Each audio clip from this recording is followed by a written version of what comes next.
ნაკერების მოლა ბუნებრივი მშობიარობის შემდეგ. შიგნითა ნაკერები საშვილოსნოში ან საშვილოსნოს ყელზე განსაკუთრებულ დამუშავებას არ საჭიროებს. შეცვალეთ საფენები ან საწოლი პირსახოცები ყოველ 64 საათში ერთხელ, ან კიდევ უკეთესი, ყოველი ტუალეტში შესვლის შემდეგ. მნიშვნელოვანია, რომ ნაკერები იყოს მშრალი და სუფთა, ამიტომ სასარგებლოა დღეში ორჯერ ჰაერის აბაზანების მიღება, ან უბრალოდ იყოთ უქვე დასაცვლების გარეშე და ატაროთ თავისუფალი ბამბის თეთრეული. წარიელეთ შარდის ბუშტი ყოველ 2-3 საათში ერთხელ, რათა გაუმჯობესდეს საშვილოსნოს შეკუმშვა. ყურადღება მიაქციეთ ყოველდღიურ განავალს და თავიდან აიცილეთ შეკრულობა, განსაკუთრებით მშობიარობის პირველ დღეს. პირველ პერიოდში შეიძლება შედეშინდეთ ტიბზე გასვლა, ამიტომ გამოიყენეთ გლიცერიმის სანთლები ან მიკროკლიზმები.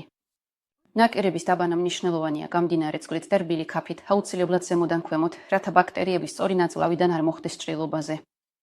დაბანის შემდეგ ნაკერს ფრთხილად შეაშლეთ ტამპონირების მოძრაობებით და არ გაიწმინდოთ ნაკერი პირსახოცით.